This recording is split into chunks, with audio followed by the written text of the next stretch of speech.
The circle x square plus y square plus 4x minus 7y plus 12 equal to 0 cuts an intercept on y-axis of length. Okay. So to find out the y-intercept of a circle, okay, we need to substitute the y-axis equation, right, which is x equal to 0. Okay. So if I substitute x equal to 0 in this equation, I will get y square minus 7y plus 12 equal to 0. Okay. This is a quadratic equation in y. If I solve it, I'll get y equal to 3 and 4. Okay. 2 points I will get. Okay. Normally, any line cuts a circle in 2 points. Okay. If it is cutting at 1 point, which means it is a tangent. Okay. Here it is cutting at 2 points. Now, those points are 0, 3 and 0, 4. I just need to find out the distance between them, which is 1. That's the answer, length of the y-intercept. Next.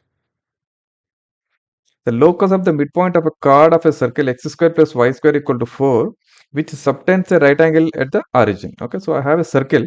If I draw the diagram, I have a circle and there is a chord, the green line here, which is subtending 90 degrees at the center, okay, which is origin. Okay, now I know that this radius OA equal to 2 and as well as other radius also 2. Okay, how much will be the hypotenuse here? This will be 2 root 2. So m, if m is the midpoint of this chord, then AM will be root 2.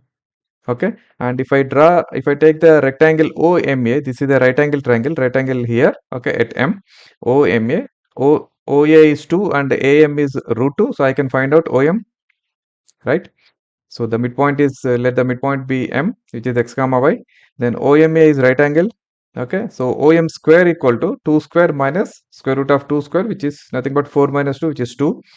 So x square plus y square, right? That is what my OM. OM is nothing but M is x comma y, O is 0 comma 0. So the distance is x square plus y square equal to 2. This is my locus of the midpoint of the chord, which is subtending 90 degrees at the center.